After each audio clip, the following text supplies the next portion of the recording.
Hi hello ನಮಸ್ತೆ ಸ್ನೇಹಿತರೆ, ಎಲ್ರಿಗೂ ಕೂಡ ಮತ್ತೊಮ್ಮೆ ನಿಮ್ಮ ಯೂಟ್ಯೂಬ್ ಚಾನಲ್ಗೆ ಪ್ರೀತಿಯ ಸ್ವಾಗತ. ಕೊನೆಗೂ ಕೂಡ PDO ನಾಲೆಜ್ಗೆ ಪರೀಕ್ಷೆಯನ್ನ ಬರೆದಿದ್ದಂತ ಎಲ್ಲ ಅಭ್ಯರ್ಥಿಗಳ ಕಾಯುವಿಕೆಗೆ ಅಂತ್ಯ ಅನ್ನೋದು ಇವತ್ತು ಸಿಕ್ಕಿದೆ.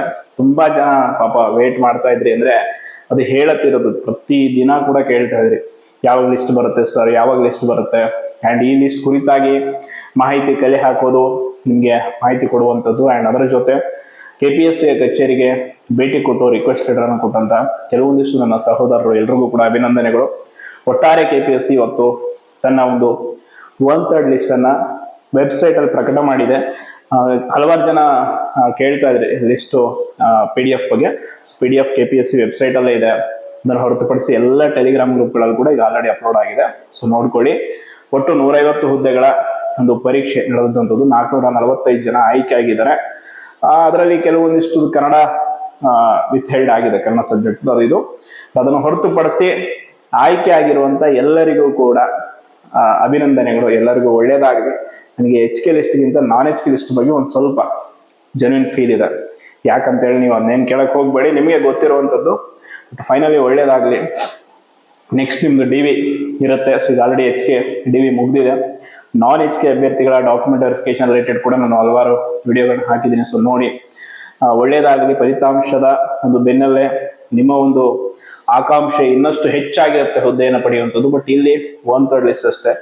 ನೆಕ್ಸ್ಟ್ ಈಗ ಮತ್ತೆ ಇಬ್ರು ಔಟ್ ಆಗ್ತಾರೆ. ಇಲ್ಲಿವರೆಗೂ ಬಂದಿದ್ದೀರಾ ಅನ್ನೋದು ಅದು ಕೂಡ ನಿಮ್ಮ ಒಂದು ಶ್ರಮದ ಪ್ರತಿಫಲ. ಯಾವುದೇ ಕೆಲಸಕ್ಕೆ ನೀವು ಫಸ್ಟ್ ಮುನ್ನುಡಿ ಬರೆಯೋದಿದೆಯಲ್ಲ, ಅದು ಇಂಪಾರ್ಟೆಂಟ್. ಇದಿಲ್ಲ ಅಂದ್ರೆ ಇನ್ನೊಂದು ನೋಟಿಫಿಕೇಶನ್ ಇರುತ್ತೆ, ಬರೀಬಹುದು, ಮಾಡ್ಕೊಳ್ಬಹುದು. ಯಾವತ್ತು ಸೋಲು ಆದ ತಕ್ಷಣ ಹಿಂಜರಿಯುವಂಥದ್ದು, ಕೂಗಿ ಹೋಗುವಂಥದ್ದು ದಯವಿಟ್ಟು ಮಾಡಬೇಡಿ. ಇವತ್ತು ಸೋತಿರ್ಬೋದು, ಮತ್ತೆ ನಾಳೆ ಗೆಲ್ಲುವಂತ ದಿನ ನಿಮ್ಮ ಪಾಲಿಗೆ ಬಂದೇ ಬರುತ್ತೆ. ಎಸ್ಪೆಷಲಿ ನಾನ್ HK ಪರೀಕ್ಷೆ ಬರೆದು ಎಲ್ಲ ಒಂದು ಅಭ್ಯರ್ಥಿಗಳಿಗೂ ಕೂಡ ನಾನು ಕಂಗ್ರಾಟ್ಸ್ ಹೇಳ್ತೀನಿ. ಯಾಕಂದ್ರೆ ಪರೀಕ್ಷೆ ಬರೆಯೋದೇ ಇಂಪಾರ್ಟೆಂಟ್ ಫಸ್ಟ್, ಆಮೇಲೆ ಸೆಲೆಕ್ಷನ್ ಆಗೋದು ಬಿಡೋದು.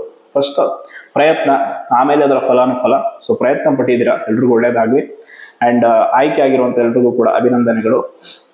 ನಿಮ್ಮೆಲ್ಲರ ನೆಕ್ಸ್ಟ್ ಡಾಕ್ಯುಮೆಂಟ್ ವೆರಿಫಿಕೇಶನ್ ಎಲ್ಲ ಯಶಸ್ವಿ ಆಗಲಿ. ನೀವು ಫೈನಲ್ ಲಿಸ್ಟ್ ಅಲ್ಲಿ ನಿಮ್ಮ ಹೆಸರು ಬರುವಂತಾಗಲಿ.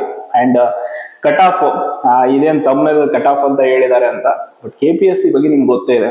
ಅವ್ರು ಯಾವತ್ತಾದ್ರೂ ಇತಿಹಾಸದಲ್ಲಿ ಕಟ್ ಆಫ್ ಇಂಥವೆಲ್ಲ ಬಿಟ್ಟಿರೋದಾದ್ರೆ ಇದೆಯಾ? ಇಲ್ಲ. ಅದನ್ನ ಅವ್ರು ಯಾವಾಗ ಸುಧಾರಿಸ್ಕೊಳ್ತಾರೋ ಗೊತ್ತಿಲ್ಲ. ಅದರ ಬಗ್ಗೆ ಎಷ್ಟೇ ಕೇಳಿ ನೀವು, ಅವ್ರು ಯಾವುದೇ ಕಾರಣಕ್ಕೂ ಕಟ್ ಆಫ್ ಅನ್ನ ರಿಲೀಸ್ ಮಾಡಲ್ಲ. ಅದು ಅವರ ಸಾಂಪ್ರದಾಯಿಕ ಒಂದು ಅದೇನಂತಾರೆ ರೂಢಿ ಪದ್ಧತಿಯನ್ನು ಮಾಡ್ಕೊಂಡ್ ಬಂದಿದ್ದಾರೆ ಅವರು ಆ ರೀತಿ. ಅದರ ಬದಲಾವಣೆಗೂ ಕೂಡ ಒಂದು ಕಾಲ ಬರುತ್ತೆ, ಅದು ಬರಬೇಕು. ಅಂಡ್ 1/3 ಲಿಸ್ಟ್ ಅಲ್ಲಿ ಯಾವುದೇ ಕಟ್ ಆಫ್ ಇಲ್ಲ. ಎಷ್ಟು ಮಾರ್ಕ್ಸ್ ಯಾರು ತಗೊಂಡು ಹೆಂಗ್ ಆಯ್ಕೆ ಆಗಿದ್ದಾರೆ ಅನ್ನೋದು ಏನು ಇಲ್ಲ, ಬರೀ ಹೆಸರುಗಳಷ್ಟೇ ಇದೆ. ಸೊ HK ಹಿಂಗೆ ಇತ್ತು, ನಾನ್ HK ಹಿಂಗೆ ಇದೆ, ಬೇರೆ ಲಿಸ್ಟ್ಗಳಲ್ಲೂ ಹಿಂಗೆ ಇರುತ್ತೆ. ಫೈನಲ್ ಲಿಸ್ಟ್ ಬಂದ ಮೇಲೆ ಗೊತ್ತಾಗುತ್ತೆ ನಿಮಗೆ ಯಾರು ಎಷ್ಟು ಮಾರ್ಕ್ಸ್ ಹೊಂದಿ ಆಯ್ಕೆ ಆಗಿದ್ದಾರೆ. ಅಂದ್ರೆ ಫೈನಲ್ ಆಗಿ ಆಯ್ಕೆ ಆದವ್ರದ್ದು ಅಷ್ಟೇ, ಮತ್ತು ಬೇರೆಯವ್ರದಲ್ಲ. ಇದೊಂದು ಪದ್ಧತಿ ಬದಲಾಗಬೇಕು. ಪರೀಕ್ಷೆ ಬರೆದ ಪ್ರತಿ ಅಭ್ಯರ್ಥಿಗೂ ಕೂಡ ತಾನು ಪಡೆದ ಅಂಕ ಎಷ್ಟು ಅನ್ನೋದು ತಿಳ್ಕೊಳ್ಳುವಂತ ಒಂದು ವ್ಯವಸ್ಥೆನಾದ್ರೂ KPSC ಮಾಡ್ಬೇಕು. ಈಗ ನೋಡಿ, KA ಅವರು ಯಾವುದೇ ಪರೀಕ್ಷೆ ಬರೀರಿ, ನೀವು ಅಟ್ಲೀಸ್ಟ್ ನಿಮ್ಮ ಅಂಕಗಳು ಎಷ್ಟು ಅಂತ ಆದ್ರೂ ನಿಮ್ಗೆ ಗೊತ್ತಾಗುತ್ತೆ. KPSC ಯಾವುದೂ ಇಲ್ಲ. ಅದು ಯಾವಾಗ ಇದು ಬದಲಾವಣೆ ಮಾಡ್ಕೊಳ್ತಾರೋ ಗೊತ್ತಿಲ್ಲ. ಕಟ್ ಆಫ್ ಅಂತೂ ಏನು ಮಾರ್ಕ್ಸೇ ಇಲ್ಲ ಅದರಲ್ಲಿ. ಸುಮ್ಮನೆ ಎಲ್ಲರ ಹೆಸರು ಏನೋ ಅದೇನೋ. ಈ ಗಣಪತಿ ಕೋರ್ಸ್ದಾಗ ಪಟ್ಟಿ ಕೊಟ್ಟರು, ದುಡ್ಡು ಕೊಟ್ಟರು, ಅಟ್ಲೀಸ್ಟ್ ಎಲ್ಲಾದ್ರೂ ದುಡ್ಡು ಇಷ್ಟು ಕೊಟ್ಟರು ಇವ್ರು ಅಂತ ಬರೀತಾರೆ. ಇವ್ರು ಹಂಗಿಲ್ಲ, ಸುಮ್ಮನೆ ಒಂದು ಸೀರಿಯಲ್ ಪ್ರಕಾರ ಹೆಸರು ಹಾಕೊಳ್ಳೋದು. ಇವ್ರು ಆಯ್ಕೆ ಆಗಿದ್ದಾರೆ, ಆಯ್ತು, ನೆಕ್ಸ್ಟ್ ಅವರು DVಗೆ ಬರಲಿ, ಈ ರೀತಿ ಇದೆ. ನೋಡೋಣ ಇದು ಯಾವಾಗ ಬದಲಾಗುತ್ತೋ ಗೊತ್ತಿಲ್ಲ. ಒಟ್ಟಿನಲ್ಲಿ ಇದು ಸೀರಿಯಸ್ ಆಗಿ ಖಂಡಿತವಾಗಿ ಇದೊಂದು ಬದಲಾವಣೆ ಆಗಬೇಕು. ಒಟ್ಟಾರೆಯಾಗಿ ಆಯ್ಕೆ ಆದಂತ ಎಲ್ಲರಿಗೂ ಮತ್ತೊಮ್ಮೆ ಅಭಿನಂದನೆಗಳು. ಆಯ್ಕೆ ಆಗಿರೋರು ಏನು ಕುಗ್ಗು ಹೋಗುವಂಥದ್ದು ಏನಿಲ್ಲ. ಬೇಜಾರ್ ನೋಟಿಫಿಕೇಶನ್ಸ್ ಇದೆ, ಆಯ್ತು, ಇನ್ನೇನು ಶುರುವಾಗುತ್ತೆ ನೋಟಿಫಿಕೇಶನ್ ಸುಗ್ಗಿ ಕಾಲ. ಯಾವ್ದಾದ್ರು ಒಂದು ಹುದ್ದೆ ನಿಮಗಾಗಿ ಕಾಯ್ತಾ ಇರುತ್ತೆ. ಅದಕ್ಕಾಗಿ ಪ್ರಯತ್ನ ಪಡಿ. ಆ ಯಾವ್ಯಾವ ಹುದ್ದೆಗಳು ಫಸ್ಟ್ ನೋಟಿಫಿಕೇಶನ್ ಆಗುತ್ತೆ ಅನ್ನೋದೊಂದು ಲಿಸ್ಟ್ ರೆಡಿ ಆಗಿದೆ. ಸೊ ಅದನ್ನು ನೆಕ್ಸ್ಟ್ ಅಪ್ಕಮಿಂಗ್ ನಾನು ಒಂದು ವಿಡಿಯೋದಲ್ಲಿ ತಿಳಿಸ್ತೀನಿ. ಫಸ್ಟ್ ನೋಟಿಫಿಕೇಶನ್ ಯಾವ್ದ್ಯಾವುದು, ಎಷ್ಟೆಷ್ಟು ಎಲ್ಲವೂ ಕೂಡ ತಿಳಿಸ್ತೀನಿ. ಒಟ್ಟಾರೆ PDO ಇನ್ನೇನು DVಗೆ ಎಷ್ಟು ದಿನ ಟೈಮ್, ಇನ್ನೊಂದು ವಾರದಲ್ಲಿ ಬರ್ಬೋದು ಲಿಸ್ಟ್. ಅದು ಕೂಡ ನಿಮ್ದು ಯಾವಾಗ ಏನು ಅಂತೇಳಿ. ಸೊ ಅವತ್ತು DVಗೆ ಹೋಗಿ ಡಾಕ್ಯುಮೆಂಟ್ ವೆರಿಫಿಕೇಶನ್ಗೆ. ಅದಾದ್ಮೇಲೆ ನಿಮ್ಗೆ ಲೆಟರ್ ಬರುತ್ತೆ. ನಾನು ಮುಂಚೆ ಹೇಳಿದ್ದೀನಿ, ಲೆಟರ್ ಬರುತ್ತೆ.